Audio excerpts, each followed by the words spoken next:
My name is Fernando Rosenblatt. I'm a senior lecturer in the Department of Politics, senior lecturer in comparative politics.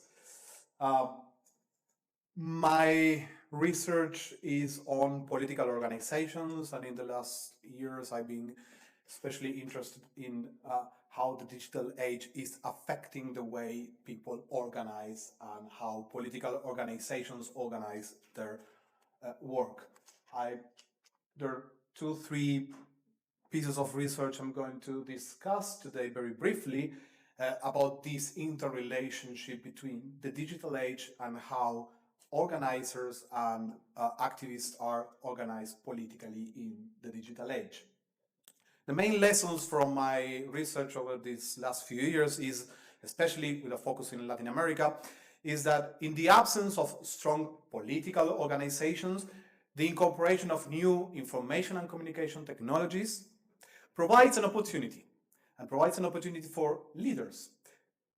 New ICTs have facilitated contacting prospective volunteers and voters, and they have, of course, made it easier for supporters to engage with an electoral campaign, to contribute with an electoral campaign, with a tweet, for example.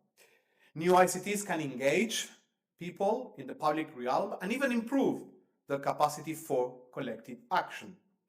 There's not much doubt about all this. However, in terms of new ICT's effect on collective action, the main effect is that they allow people, yes, to engage more directly in the political arena, but to engage individually with social and political organizations. This is a massive change with how politics is conceived and occurs in the field. They facilitate a massive one-to-one linkage between the organization and each member. This is perhaps the most important change the digital age has brought for politics. Engaging members in an atomized way, what we call individual engagement, precludes them from coordinating with other members to keep leaders accountable or to have a voice in the organization's decision-making. So, individual engagement, yes, it facilitates people's engagement in the political arena, but it might prevent the transformation of members into stakeholders within an organization. The effect of new information and communication technologies depends on whether organizations, essentially leaders, use technology to promote collective engagement or individual engagement. And at least in the context of Latin America, of course, they choose to promote individual engagement, because this entails not transforming these voters or members into stakeholders.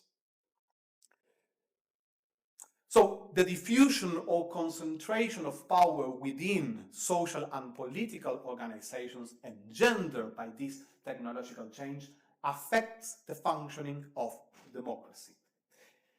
There is a need, I think, after these years working on this, there's a huge need for increased interdisciplinary research to better comprehend these transformation processes from a psychological perspective, from computer science, from sociology, focusing on how new ICTs are currently used and how they could potentially foster not just individual engagement, but collective engagement, which is at the roots of what politics and democracy is about. Thank you.